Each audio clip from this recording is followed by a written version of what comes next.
Welcome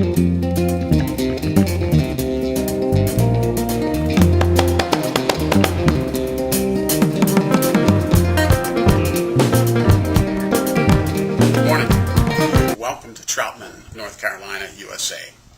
My name is Dan Saint, and first I'd like to invite you to join us at our Appreciative Inquiry course at the Samat Van Academy.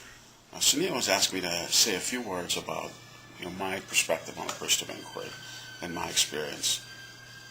It was 2007, and my colleague Christine, the tears were running down her face. And I looked over at her, and I had to quickly turn away. I knew I was about to address the extended leadership team of our firm. I didn't want to do it with tears in my eyes. But we'd won our first Office of the Year award, and that was our firm's highest award. 2 years earlier, in 2005, I joined that team as the managing director, and I was responsible for the Detroit office of Jefferson Wells. When I first joined the firm, my goal was to get out and meet each one of our 150 professional consultants and our clients as soon as possible. But I did that very methodically, using appreciative questions to better understand what the values of the firm were, about what the peak experiences of the people were, about what their hopes for the future were, and in general, just to find what the positive core of the organization was. Why did people come to work every day? When the firm was at its best, what did that look like? I also got out to meet our key clients with a different protocol, but with questions to get at, when our firm is really doing well, what does that look like? And imagine that we could serve you better, or imagine that we could do more for you. What would you like to see? And that entry into the system using Appreciative Inquiry really set the tone for my 5-year tenure there. We went on to use Appreciative Inquiry in our strategic planning process in 2006.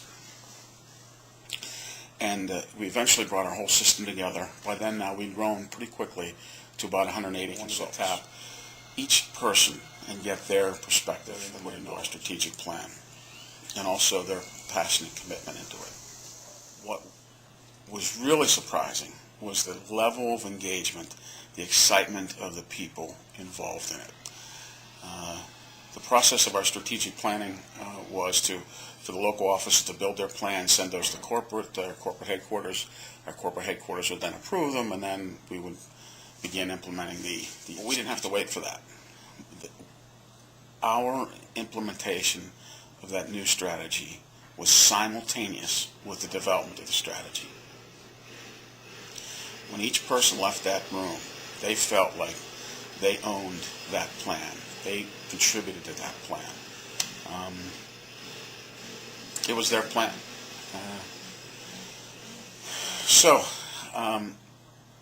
The results. The next year, again, we won Office of the Year again.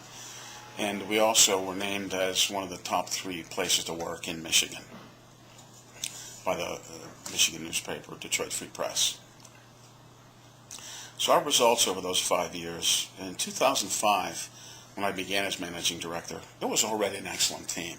The team had really performed well. Detroit office at the beginning of 2005 was ranked 8th in the firm for generating revenue. It was ranked 12th in the firm for generating income. And the size of the Detroit market relative to London or New York was considerably smaller. So those numbers were considered as good performance. Employee engagement was high when I started, as measured by annual survey. Client satisfaction was relatively high also. And employee turnover was relatively good. It was 32% per year, meaning that we lost 32% of our team every year. But that placed that office in the top quartile of our firm. So everything was relatively good. The office was really well run, and it was a good team when I got there. This is not a turnaround story. But over the next 3 years, by 2008, our employee turnover, which for me was the important, really key lever, 32% was way too high, even though it was considered acceptable, more than acceptable.